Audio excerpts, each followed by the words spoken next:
kita belajar tetap pada Yohanes 1 ayat 1 sampai 14. Saudara, inilah perbedaan ya agama-agama yang ada di dunia ini dengan kehidupan yang Tuhan Yesus berikan kepada kita. Bedanya di bagian ini.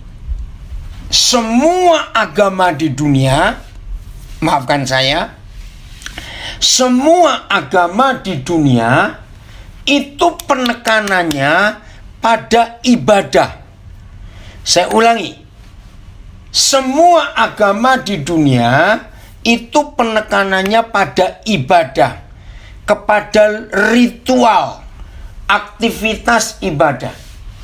Ketika kekristenan menjadi agama, sama, maka penekanannya kepada ibadah, kepada ritualnya itu, aktivitasnya. Nah, yang Tuhan inginkan kepada kita bukan ritualnya, bukan pada ibadahnya. Kenapa begitu? Nah, ini yang kita harus lihat. Tuhan kalau melihat kita itu justru bukan waktu kita beribadah. Saya ulangi. Tuhan menilai hidup kita itu bukan waktu kita sedang ibadah. Nah, ini harus kita mengerti betul-betul. Maaf ya, sebab semua aktivitas kegiatan ritual kita di ibadah, ritual bahasa Belandanya ritual ya, itu yang lihat orang. Jadi kalau kita beraktivitas di ibadah, melakukan ritual, itu yang menilai, yang melihat itu orang lain.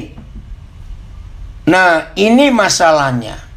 Yang namanya manusia, maaf ya, yang namanya manusia seneng gak ketika sedang beribadah, melakukan aktivitas keagamaan kita, terus dilihat oleh orang lain. Wah, wajar hati kita berbunga-bunga. Saudara, justru ini yang membedakan kita dengan agama. Ternyata Tuhan hampir-hampir tidak pernah menilai dan melihat aktivitas fisik. Saya ulangi, Tuhan kita hampir-hampir tidak pernah melihat apalagi menilai aktivitas yang kita lakukan secara fisik. Ya, enggak. Lalu bagaimana? Karena Tuhan melihat yang tidak dilihat oleh manusia. Saya ulangi, karena Tuhan melihat yang tidak dilihat oleh manusia. Nah, apa itu yang tidak dilihat oleh manusia? Jawabannya sikap hati. Itu yang Tuhan lihat. Maka itu dalam hidup kita, yang di dalam itu jauh lebih penting daripada yang di luar secara fisik ini. Karena yang di luar itu manusia yang melihat, tapi yang di dalam itu Tuhan yang melihat. Karena manusia nggak bisa melihat yang di dalam. Nah, kesimpulannya sampai di bagian ini, wih, luar biasa. Tuhan sangat benci. Bukan cuma nggak suka. Tuhan sangat benci dengan kemunafikan. Saya ulangi, Tuhan sangat benci dengan kemunafikan. Kenapa? Yang disebut munafik itu artinya kepura-puraan. Disebut munafik karena tidak tulus. Disebut munafik karena pakai topeng. Sehingga antara yang di luar dan yang di dalam itu beda. Nah, ini kemunafikan. Maka itu kalau kita membaca Matius 23, saudara akan dibuat terkejut karena setiap kalimat yang Tuhan Yesus sampaikan selalu didahului dengan kata celakalah. Celakalah. Sadis sekali. Saya pertama belajar Matius 23, saya nggak percaya kalau itu Tuhan Yesus yang bicara. Celakalah, celakalah. Coba saya lihat mulai ayat berapa ya. Menakutkan sekali. Celakalah, celakalah. Matius 23 ya, mulai ayat yang ke-13. Ya, Matius 23 mulai ayat 13. Kaget sekali saudara kalau kita membaca ini. Masa ini yang Tuhan Yesus katakan? Ternyata betul. Kenapa dia marah? Lihat itu. 1, celakalah kamu, hai ahli-ahli Taurat, ya, kamu orang munafik. Ayat 14, celakalah kamu, hai ahli-ahli Taurat dan orang-orang Farisi, kamu orang munafik. Ayat 15, celakalah kamu, hai ahli-ahli Taurat dan orang-orang Farisi, hai kamu orang-orang munafik. Ayat 16, celakalah kamu, hai pemimpin-pemimpin buta. Sadis sekali. Ayat 17, hai kamu orang-orang bodoh dan orang-orang buta. Sadis sekali. Nah, ini yang dibenci oleh Tuhan Yesus, yaitu orang-orang munafik, orang yang pura-pura. Maka itu dengan saudara-saudara yang memilih tema Yohanes 1 ayat 1 sampai 14 kita belajar ini. Saudara, mari kita hidup. Ya, Yohanes 1 sampai 14. Kita hidup seperti yang Tuhan ingin, yaitu mulai dari dalam, bukan mulai dari luar. Orang beragama menekankan yang dari luar supaya dilihat orang. Ya, maka itu orang-orang beragama itu penuh dengan kepura-puraan, penuh dengan kemunafikan karena hanya mau dilihat orang. Tapi Tuhan kita, Bapa di surga, tidak. Dia melihat apa yang di dalam. Nah, di dalam inilah yang hanya Tuhan bisa melihat. Nah, yang di dalam ini dunia berkata dari hati, ya, dari hati. Ini contoh.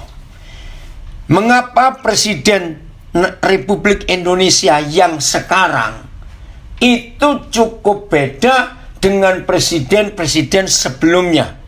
Kenapa? Karena orang-orang menyebut presiden yang sekarang menjalankan pemerintahan itu dari hati. Dan itu betul.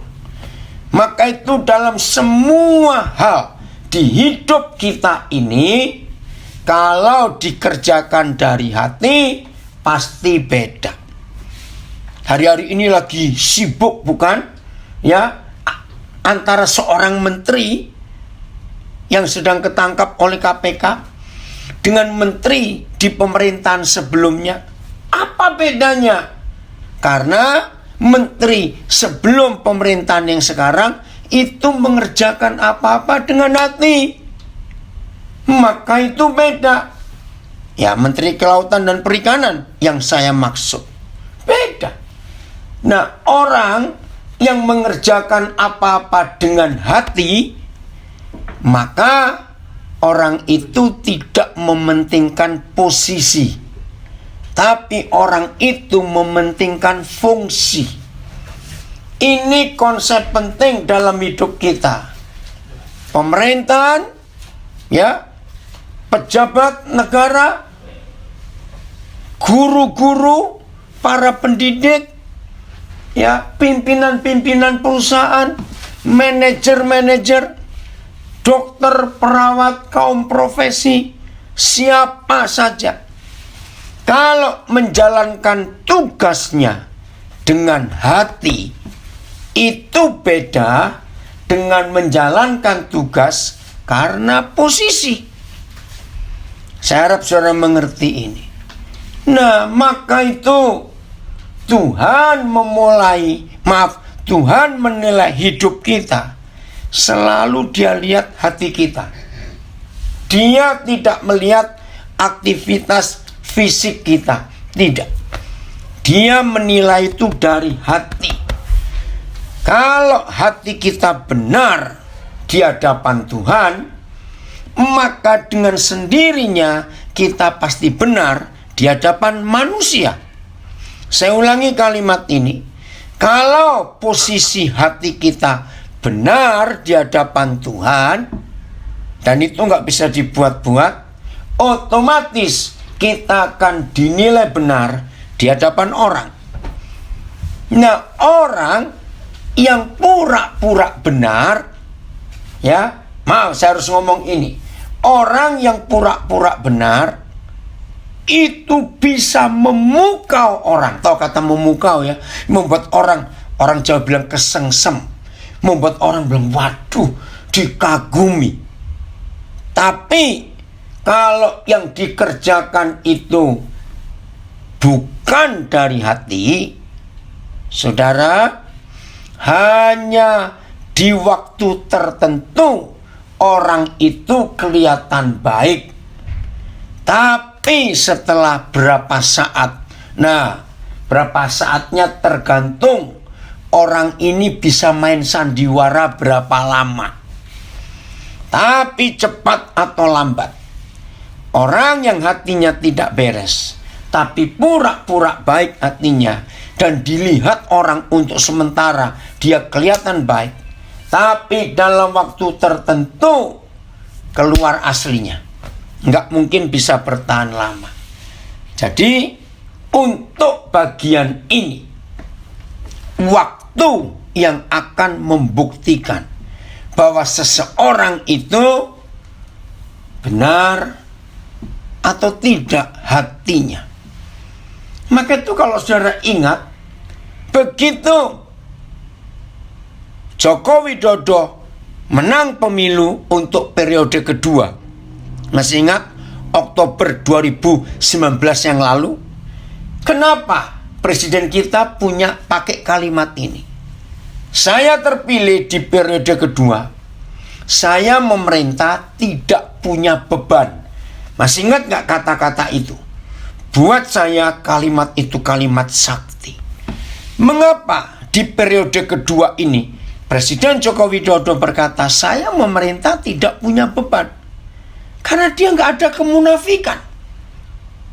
Kalau dia memerintah di periode kedua, itu nggak ada pemikiran untuk dia menang lagi. Karena secara undang-undang presiden, pejabat-pejabat pemerintahan nggak bisa dipilih untuk kedua kali memimpin. Maka itu nggak ada beban. Artinya dia memimpin dengan tulus, dengan hati. Saudara, Yohanes 1 ayat 14 itu kunci untuk kita sebagai murid-muridnya menyatakan siapa guru kita, karena dia ingin menjadi seperti kita. Dan itu luar biasa. Maka itu di 2 sesi hari ini, tadi pagi dan tadi siang sampai sekarang ini, kita sudah belajar bagaimana dia ingin dikenal oleh dunia lewat kita, murid-muridnya. Itu hal yang luar biasa. Maka itu penting sekali untuk kita menyadari hal ini. Mari kita buka Yohanes 2 ayat 23 dan 24. Yohanes 2 ayat 23 dan 24. Ada permintaan Tuhan Yesus yang luar biasa.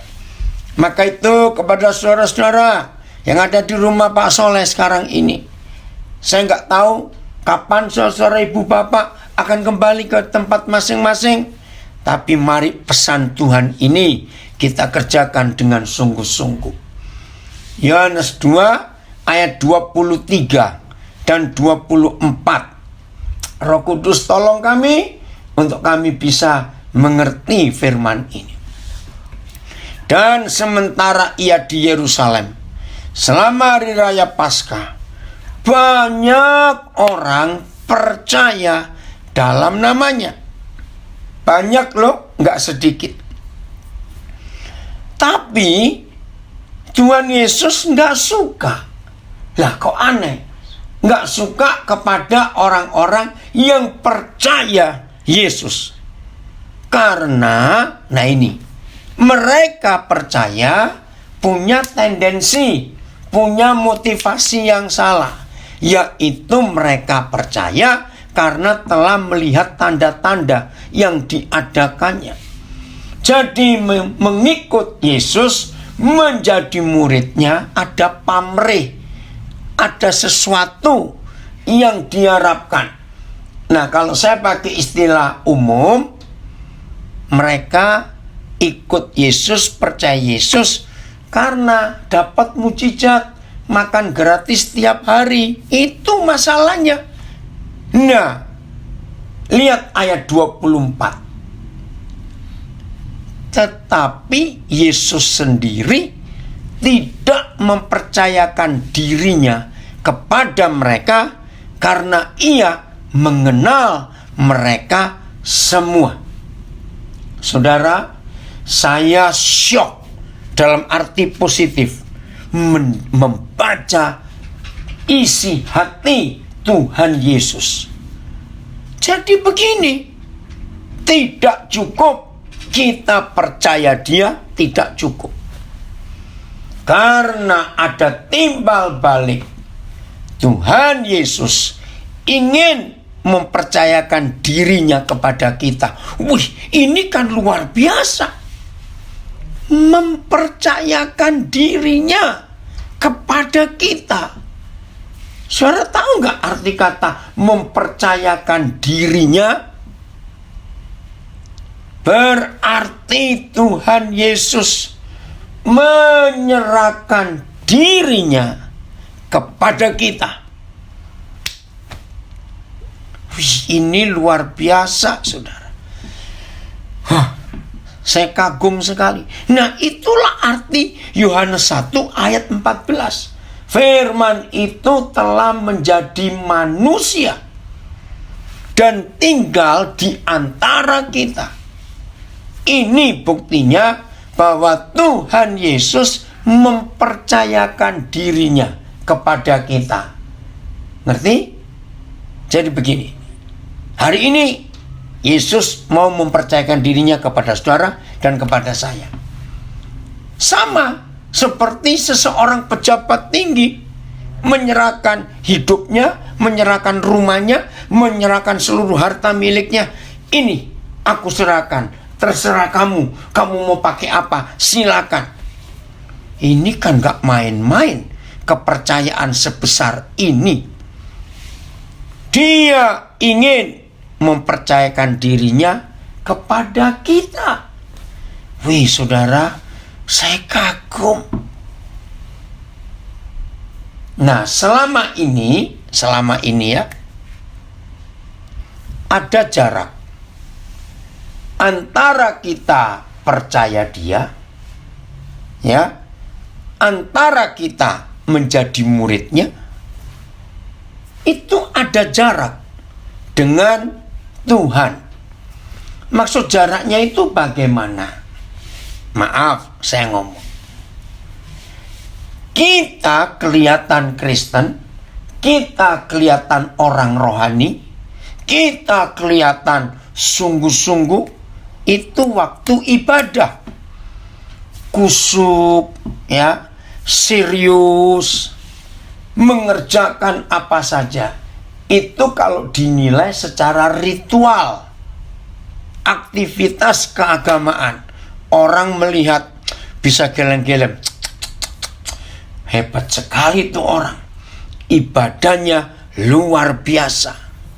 Orang menilai karena mereka melihat kita beraktivitas dengan gerakan ini, gerakan itu, dengan sikap ini, sikap itu. Nah, Tuhan gak mau melihat itu. Dia langsung periksa, tembus ke dalam. Maka itu begitu saudara dan saya dinilai, ya, begitu saudara dan saya dinilai oleh Tuhan bahwa hati kita sudah benar, maka Dia langsung mempercayakan dirinya, hidupnya kepada kita. Wih, itu kan, maka itu saya kaget. Tuhan Yesus mau mempercayakan dirinya kepada kita. Kembali lagi, Yohanes 2 tadi. Bapa, tolong kami untuk kami bisa mengerti betul-betul kebenaran ini.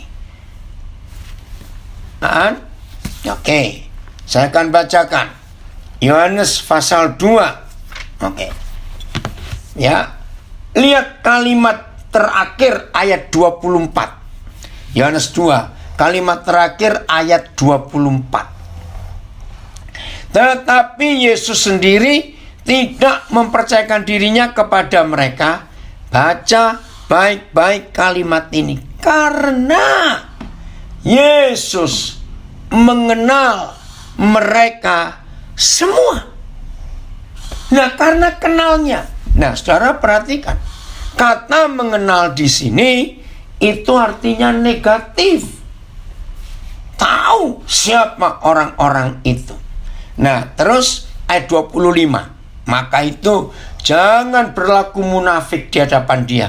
Jangan berlaku pura-pura. Jangan sok rohani. Tahu kalimat ini? Jangan. Belajarlah tulus apa adanya. Ayat 25 Yohanes 2. Dan karena tidak perlu seorang pun memberi kesaksian kepadanya tentang manusia. Jadi Tuhan itu nggak bisa dipengaruhi karena cerita kita. Contoh begini ya, saudara dekat dengan saya, salah seorang di antara saudara dekat dengan saya. Suatu hari misalnya saya lagi ngalami satu masalah, terus saudara yang kenal saya itu berdoa, Tuhan layak loh menolong Daniel Alexander. Oh, orangnya begini loh Tuhan, orangnya begitu Tuhan layak menolong dia.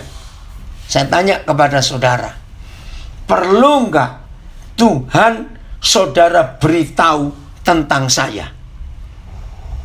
Ngerti pertanyaan ini? Perlu tidak Tuhan diberitahu tentang seseorang? Orang ini begini loh Tuhan, orang itu begitu. Nggak perlu. Kembali lagi.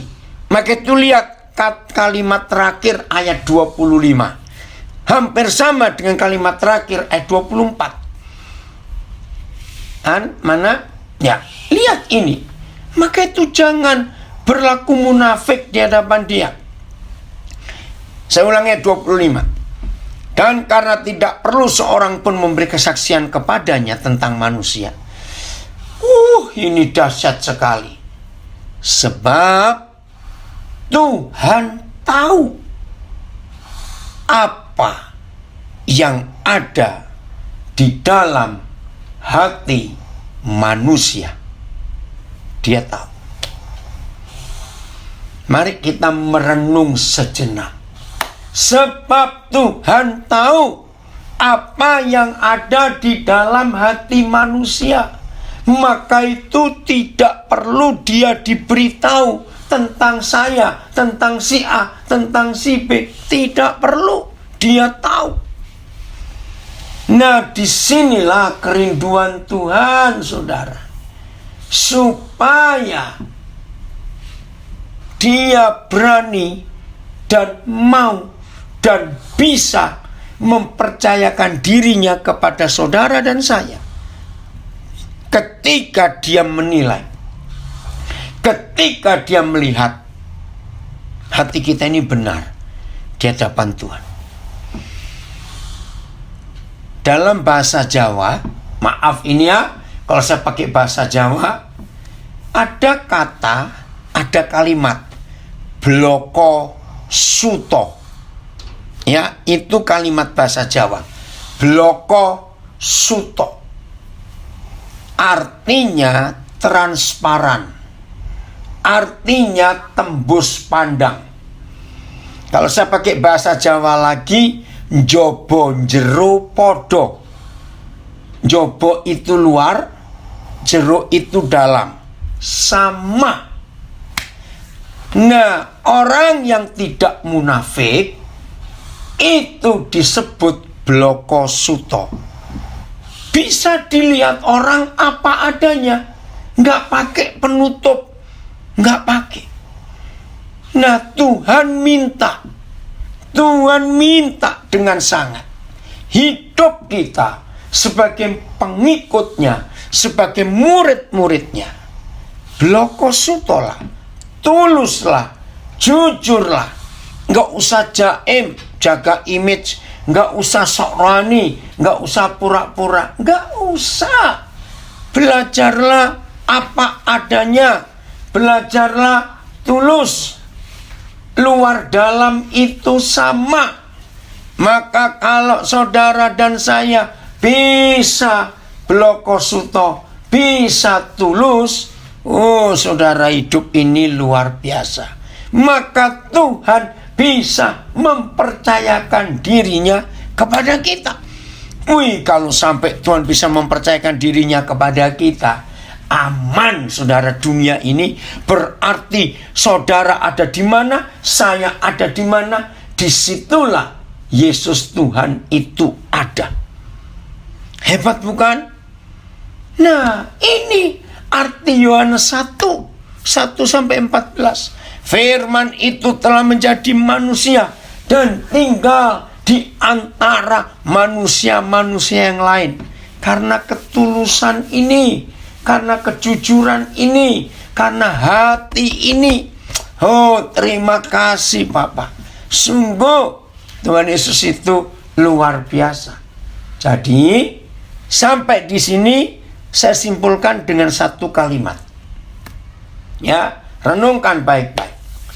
Ternyata Tuhan tidak bisa diwakili oleh orang yang rajin beribadah atau agama. Tidak. Tuhan hanya bisa diwakili oleh manusia yang tulus, manusia yang terbuka, manusia yang transparan. Tuhan hanya bisa diwakili oleh manusia yang tidak punya motivasi macam-macam di hidupnya. Kalau saya pakai istilah Presiden Joko Widodo, Tuhan hanya bisa diwakili oleh orang yang gak punya beban terhadap orang lain. Enteng saja orang yang hidupnya gak punya beban. Betul. Saudara, luar biasa. Kemarin sore, ya, anak saya satu keluarga dari Lampung. Baru tahu siangnya 12:30, ya, baru tahu kalau saya sedang menuju ke Palembang dari Lahat. Begitu saya telepon dia, loh, jadi papa ke Palembang? Iya, oke, saya nyusul sekarang. Nah, saya itu lupa kalau Presiden Jokowi sudah membuat jalan tol cukup panjang loh, dari Lampung sampai ke Medan sana. Ya, hampir tembus sampai ke Aceh. Saya nyusul, saya bilang, loh, jam berapa nanti kamu nyampe? Papa, dia bilang, kenapa? Ternyata saudara, kalau dulu sebelum ada jalan tol, Jalan tol baru diresmikan berapa bulan yang lalu semasa pandemik ini. Orang dari Lampung mau ke Palembang itu minimal 11 jam. Maka itu saya lupa. Lah, jam berapa kamu nyampe? Saudara, ternyata ya kemarin pas kami baru nyampe di hotel, nggak lama anak ini datang. Loh, kok cepat sekali? Ternyata nggak sampai 4 jam dari Lampung ke Palembang setelah ada jalan tol yang dibuat oleh presiden kita ini. Maka itu dalam sejarah nanti Presiden Joko Widodo akan dikenang dalam sejarah Republik Indonesia. Presiden yang paling banyak buat jalan tol, presiden yang paling banyak buat rel ganda kereta api, presiden yang paling banyak buat bandara, airport, presiden yang paling banyak buat bendungan-bendungan. Nah, karena apa? Nggak ada beban. Lalu orang bertanya, nah, presiden yang dulu itu ngapain? Uangnya kemana semua? Ya, jawab sendirilah, kita semuanya tahu. Maka itu saudara, kalau hidup ini nggak ada beban, hidup ini tulus, hidup ini terbuka, hidup ini apa adanya, hidup ini bloko suto, luar dalam itu sama, tembus pandang, transparan. Percayalah, Tuhan yang Maha Kuasa akan mempercayakan dirinya kepada kita. Kalau dia sudah menyerahkan dirinya, menyerahkan hidupnya kepada kita, kita dapat sesuatu yang tak ternilai. Selama ini gerejanya khotbah, serahkan diri saudara kepada Tuhan, serahkan diri saudara kepada Tuhan. Tapi hari ini, kaget enggak? Maka itu saya bilang tadi, syok. Saya pertama kali tahu rahasia Yohanes 2 ayat 25 itu. Tuhan Yesus ternyata rindu sekali ingin mempercayakan dirinya kepada saudara dan kepada saya. Renungkan lagi nanti. Betapa luar biasanya kalau di hidup saudara dan hidup saya, orang melihat Tuhan itu nyata karena dia mau mempercayakan dirinya kepada kita. Wih, saudara bayangkan, kalau seorang bupati saja nitipkan mobilnya kepada saudara, saudara bangga enggak? Hah? Bupati nitipkan mobilnya kepada salah satu rakyatnya. Wih, ini Tuhan tidak menitipkan benda-benda, barang-barang, tidak. Dia menitipkan dirinya kepada kita. Maka itu jangan sibuk dengan ritual keagamaan, maafkan saya, tapi sibukkan diri untuk mewakili Tuhan di dunia ini. Maka itu firman yang jadi manusia itu dilihat oleh banyak orang, dan itu sungguh-sungguh dahsyat. Oke, kita lihat sekarang firman ini, ya, Yohanes 1:14 dengan Yohanes 12 ayat yang ke-28, ya. Kita akan gabungkan Yohanes 1 ayat 14 dengan Yohanes 12 ayat 28. Ada kata yang sama, ya. Kita lihat 1:14 dulu. Oke, ya. Firman itu telah menjadi manusia dan diam di antara kita. Pelan-pelan. Dan kita telah, bukan akan, kita telah melihat kemuliaannya, yaitu kemuliaan yang diberikan kepadanya sebagai anak tunggal Bapa, penuh kasih karunia dan kebenaran. Kita telah melihat kemuliaannya. Berarti Tuhan ingin manusia-manusia di sekitar kita, apalagi yang belum percaya kepada Isa yang kudus itu, maka Tuhan berharap mereka juga bisa melihat kemuliaan itu. Oke ya? Yohanes 12 ayat 28. Roh Kudus kiranya ini menyadarkan posisi kami yang sesungguhnya. Yohanes 12 ayat yang ke-28. Terima kasih Bapak, terima kasih. Ya, ingat tadi siang Pak Suroji memberi jawaban tepat ayat 24. Nah, sekarang kita lihat ayat 28. Bapa, muliakanlah namamu. Puji Tuhan, Bapa di surga namanya dipermuliakan oleh yang dilakukan Tuhan Yesus. Maka terdengarlah suara dari surga.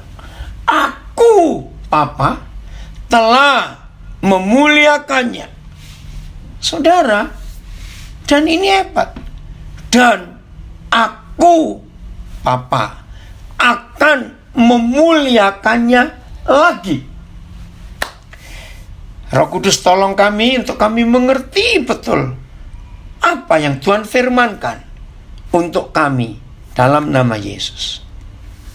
Saya ulangi lagi ayat 28 Yohanes 12. Bapa, muliakanlah namamu. Jadi Tuhan Yesus minta ya supaya nama Bapa dipuji-puji, dimuliakan. Betul? Terus terdengarlah suara dari surga. Lihat, ada 2 kali kata aku telah memuliakan. Kalimat pertama, aku memang telah memuliakannya.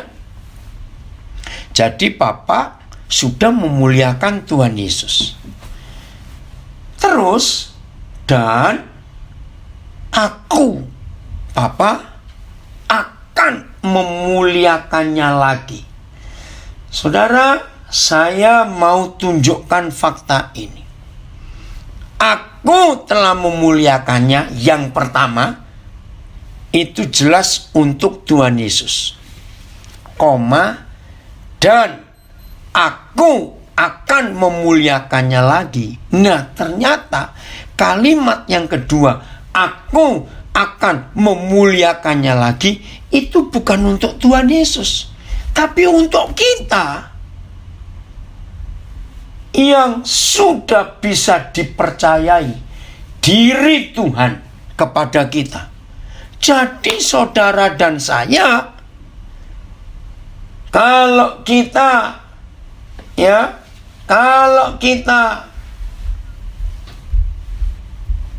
sudah bisa dipercaya menjadi wakil Tuhan, wih, luar biasa. Berarti saudara dan saya pun akan dimuliakan oleh Bapa di surga. Dahsyat enggak ini?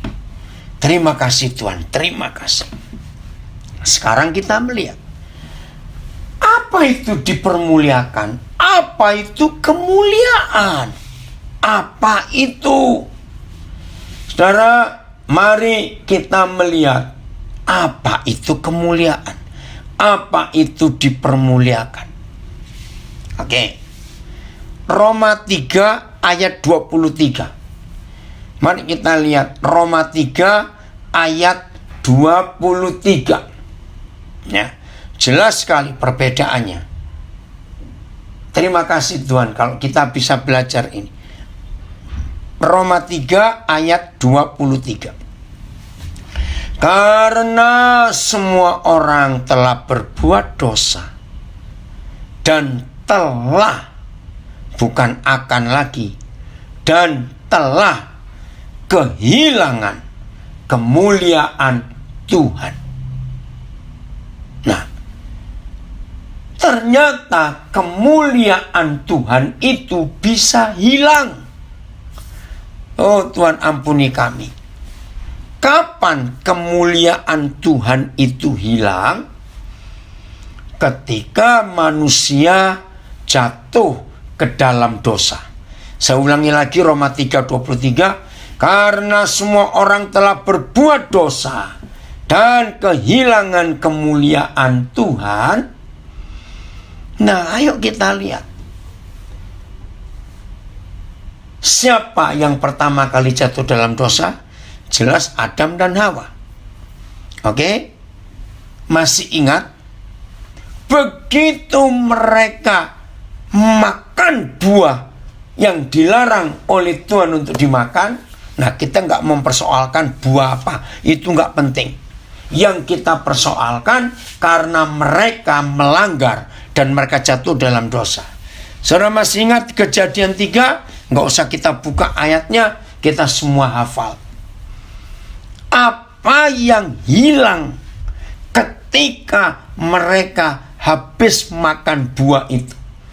Apa yang hilang setelah mereka jatuh dalam dosa? Saudara, luar biasa. Masih ingat? Kejadian 3 menulis mereka sadar kalau mereka telanjang. Nah, buat saya itu ayat yang paling konyol, ayat yang paling lucu di seluruh Alkitab. Di mana lucunya? Coba lihat. Begitu mereka jatuh dalam dosa, langsung mereka sadar bahwa mereka telanjang. Ayat berapaan? Coba sebentar. Ayat yang ayat 7. Ayat 7 atau ayat 6. Saya baca. Perempuan itu melihat bahwa buah pohon itu baik untuk dimakan dan sedap kelihatannya. Lagi pula pohon itu menarik hati karena memberi pengertian. Lalu ia mengambil dari buahnya dan dimakannya dan diberikannya juga kepada suaminya yang bersama-sama dengan dia, dan suaminya pun memakannya. Lihat ayat 7. Maka terbukalah mata mereka berdua dan mereka tahu bahwa mereka telanjang. Lalu mereka menyemat, mengambil daun pohon ara dan membuat cawat. Nah, ini buat saya ayat yang paling lucu se-Alkitab. Kenapa? Pelan-pelan renungkan.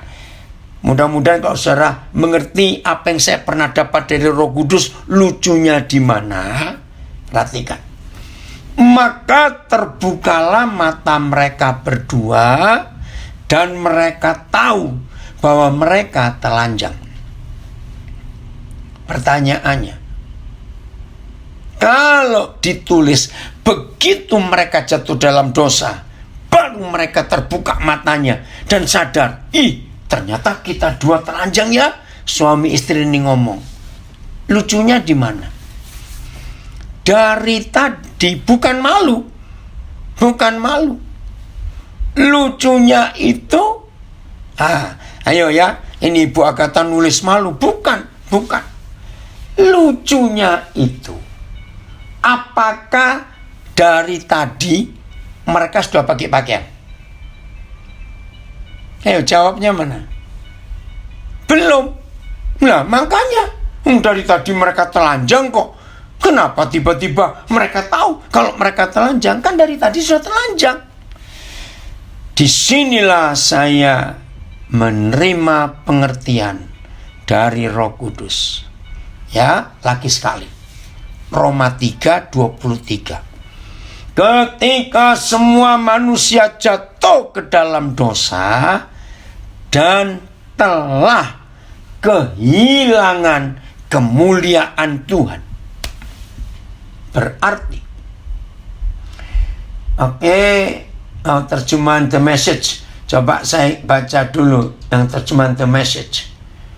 Immediately the two of them did see what's really going on. Mereka baru sadar, ada apa ini? Saw themselves naked. They sewed fig leaves together as makeshift clothes for themselves.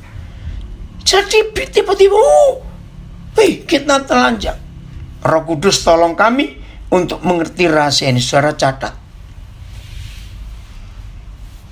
Berarti Adam dan Hawa sejak semula mereka sudah pakai pakaian. Hebat bukan? Saya ulangi. Berarti sejak semula Adam dan Hawa sudah pakai pakaian. Tapi ini dia. Begitu mereka jatuh dalam dosa, apa yang hilang? Pakaian kemuliaan. Maka itu mereka langsung sadar, aduh, kita telanjang ya. Saudara, ini yang luar biasa. Firman itu telah jadi manusia dan diam di antara kita. Ternyata kemuliaan itu bentuknya adalah pakaian, sehingga kita nggak kelihatan kalau kita telanjang. Nah, pakaian ini, yaitu pakaian kemuliaan ini, yang dibenci oleh setan. Tahun 74, sudah lama sekali. Pertama kali saya dengar khotbah yang ditulis dalam buku oleh Maurice Cerullo, ya, luar biasa, tentang pakaian ini. Begini penjelasan hamba Tuhan itu. Saya merenung. Nah, saya beri ilustrasi zaman sekarang. Misalnya, ada di antara kita yang punya tetangga polisi. Jangan dicoba lo ya, ini cuma contoh. Awas nyoba, bisa bahaya. Begini, kalau ada di antara kita punya tetangga, dan tetangga kita ini polisi. Suatu hari, entah bagaimana ceritanya, kita bisa pinjam pakaian dinas polisi, lengkap dengan pangkat, atribut, topi, lengkap. Oke, lagi sekali jangan coba. Ini cuma ilustrasi. Lalu saudara dan saya yang sudah pakai pakaian polisi lengkap keluar rumah. Nah, kebetulan di salah satu perempatan, jalan ramai di dekat rumah kita, lampu lalu lintasnya sedang mati. Saya tanya. Akhirnya kita yang sudah pakai pakaian lengkap polisi itu berdiri di perempatan jalan yang ramai dan lampu lalu lintas mati. Terus kita pakai sempritan, prit, kita angkat tangan kita ke arah timur misalnya. Saya tanya, semua kendaraan yang dari arah timur itu berhenti atau tidak? Waktu mereka melihat ada polisi pakai sempritan, lalu tangannya angkat tangan begini, nggak ada ngomong. Jawabannya, ya berhenti. Nah, sekarang mereka berhenti karena saudara atau karena pakaiannya, uniformnya itu. Mengerti nggak ini saudara? Karena pakaiannya. Oh, dahsyat sekali. Jadi ketika kita jatuh dalam dosa, yang hilang itu otoritas. Ingat, manusia itu dijadikan hampir sama seperti Tuhan. Manusia itu dijadikan oleh Tuhan, masih ingat? Serupa dan segambar dengan Tuhan. Tadi pagi kita belajar, manusia itu ada komponen, ada unsur-unsur, ada partikel-partikelnya Tuhan. Wih, dahsyat sekali. Tapi karena dosa, ya, saya ulangi lagi, tapi karena dosa, maka unsur-unsur, partikel-partikel Tuhan itu hilang. Jadi saat ini mau tidak mau, saya ulangi, saat ini mau tidak mau, Tuhan ingin mengembalikan pakaian itu jadi milik kita. Ingat ilustrasi tadi, walaupun kita bukan polisi, tapi kalau kita bisa pakai, entah pinjem atau apa, saya nggak tahu. Ini cuma ilustrasi. Lalu kita yang bukan polisi, tapi bisa pakai pakaian polisi lengkap, dan kita berdiri di perempatan jalan yang ramai ketika lampu lalu lintas padam, maka semua kendaraan otomatis tunduk kepada tangan kita yang kita angkat. Bukan tunduk kepada kita, tunduk kepada pakaian yang kita pakai. Betapa dahsyatnya Tuhan akan dikenal oleh banyak orang ketika orang-orang di sekitar kita melihat saudara dan saya ada pakaian atribut otoritas kerajaan surga. Dan yang melihat bukan orang, karena memang gak kelihatan secara fisik. Tapi tolong catat, yang melihat adalah roh-roh jahat itu. Jadi pakaian kemuliaan itu akan nyata di mata roh-roh, bukan di mata manusia. Wih saudara, ini luar biasa. Maka itu ayo mulai hari ini jadikan kenyataan Yohanes 1 ayat 1 sampai 14 itu. Kemana-mana kita pergi dan melangkah, ya kemana saja, maka pakaian kemuliaan kerajaan surga itu akan ada dan kita pakai. Maka dunia roh jahat di udara semuanya, mereka akan tunduk kepada otoritas itu. Ini kerinduan Tuhan, sehingga semua orang akan melihat. Hebat bukan saudara? Jadi firman itu ada. Maka itu iblis selalu berusaha untuk menjatuhkan kita di dalam dosa, supaya kita kehilangan kemuliaan itu. Tapi puji Tuhan, kalau hari ini kita mengambil keputusan untuk bertobat. Terima kasih Tuhan, terima kasih. Keren ya. Nah sekarang, mungkin ini ayat yang terakhir. 1 Yohanes 1 ayat 1. 1 Yohanes 1 ayat 1. Terima kasih Bapak. Mari ya kita belajar 1 Yohanes 1. Ya. Surat ya 1 Yohanes ya. Oke. Saudara perhatikan. Apa yang telah ada sejak semula. Masih ingat tadi Yohanes 1 ayat 1, pada mulanya adalah firman. Nah, dilanjutkan oleh Rasul Yohanes, apa yang telah ada sejak semula, yang telah kami dengar. 1, yang telah kami dengar. Ya, jadi pakai telinga. Kedua, yang telah kami lihat dengan mata kami. Yang ketiga, yang telah kami saksikan. Nah, kata saksikan ini, kata lainnya yang telah kami buktikan. 1, telah kami dengar. 2, telah kami lihat dengan mata. 3, telah kami buktikan. Ya, buktikan apa? Ya melihat hidup kita. Yang keempat saya uraikan nanti.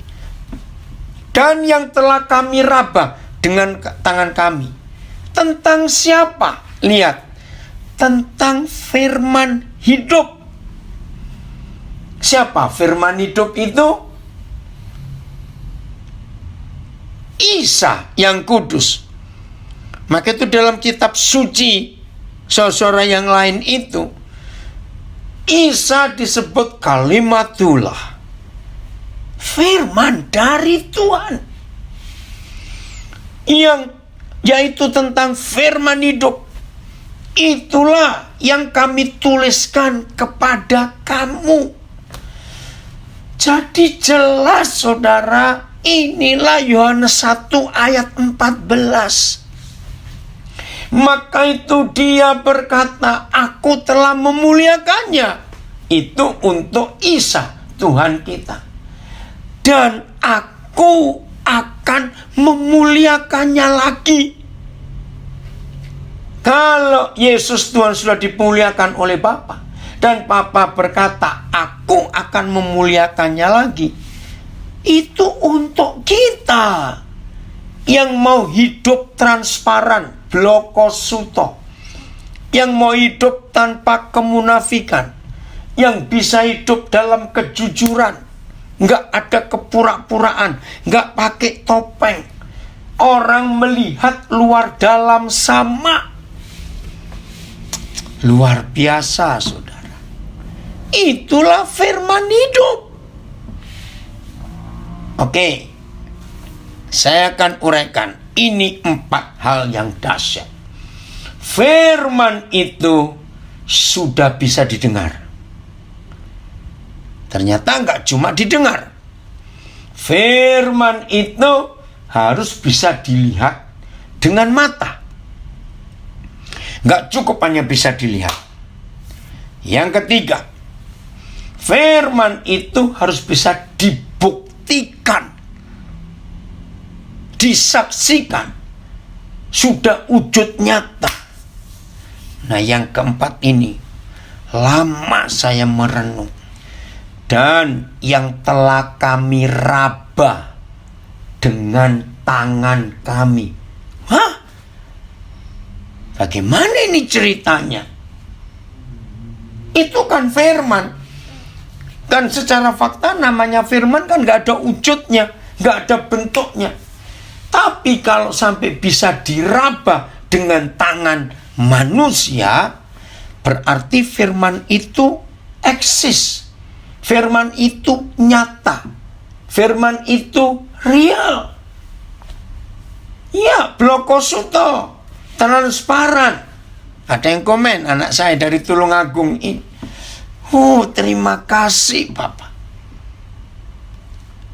Di dalam blokosuto, transparan, tembus pandang, itu gak ada yang ditutupi, semuanya terbuka. Saudara jawab bagaimana? Firman bisa diraba, disentuh dengan tangan kita. Jadi mereka yang di luar kita bisa meraba firman. Ini luar biasa, saudara. Maaf, ingat tadi awal kita masuk, agama itu mementingkan ritual, aktivitas ibadah, dan orang bisa melihat. Tapi Tuhan kita tidak. Dia melihat tembus ke dalam hati. Nah, apakah mulai hari ini saudara dan saya siap? Firman itu didengar oleh mereka. Firman itu dilihat dengan mata mereka. Firman itu bisa dibuktikan hidup lewat kita. Dan firman itu akhirnya bisa mereka raba dengan tangan mereka. Wih, dahsyat Tuhan kita. Inilah klimaks. Inilah highlight. Inilah tujuan. Kita belajar Yohanes 1 sampai 14. Pak Soleh, terima kasih. Kalau pertemuan kita ini mengupas Yohanes 1 sampai 14, klimaksnya di sini. Mulai hari ini, saudara dan saya harus bisa diraba oleh orang yang hidup di sekitar kita bahwa ini firman hidup itu. Kami bisa meraba dengan tangan kami dan kami bisa menyentuhnya. Wow, luar biasa, saudara. Maka dengan sendirinya semua orang yang ada di sekitar kita, mereka tidak akan meragukan firman hidup itu, karena mereka nggak cuma mendengar firman, mereka nggak cuma melihat firman, mereka nggak hanya membuktikan firman itu hidup di dalam kita, tapi mereka juga bisa meraba firman dengan tangan mereka. Wih, terima kasih Tuhan. Maka itu saudara, jangan bangga kalau kita hanya bisa melakukan ritual hidup keagamaan kita. Tapi ayo mulai hari ini kita menjadi bukti dari firman yang hidup itu, sehingga orang-orang bisa melihat, bisa mendengar, bisa membuktikan, dan bisa menyentuh, meraba dengan tangan mereka. Oh, inilah firman itu. Terima kasih Bapak, terima kasih. Maka kita nggak perlu ngomong sampai berbusa-busa, nggak usah. Karena orang mendengar, orang melihat, orang membuktikan, dan orang menyentuh. Oh, ini firman itu, oh ini. Puji Tuhan. Itu yang Tuhan inginkan atas kita. Bayangkan kalau semua kita yang mengaku murid Yesus, yang mengaku percaya Dia, dan kita bisa membuktikan seperti ini. Wih, dunia segera mengakui Yesus Kristus itu Tuhan untuk kemuliaan Bapa lewat kita. Terima kasih ya kepada Tuhan yang mau mempercayakan dirinya kepada saudara dan kepada saya. Dan ini akan jadi kenyataan dalam hidup kita, dan orang-orang lain akan memuliakan Tuhan juga. Firman itu nyata. Amin. Bukan karena kita hidup sebagai orang beragama, tidak, tapi secara fakta sehari-hari. Tuhan Yesus memberkati kita semuanya. Terima kasih Tuhan. Betapa dahsyatnya dunia kalau firman itu ada di mana-mana lewat kita. Puji Tuhan.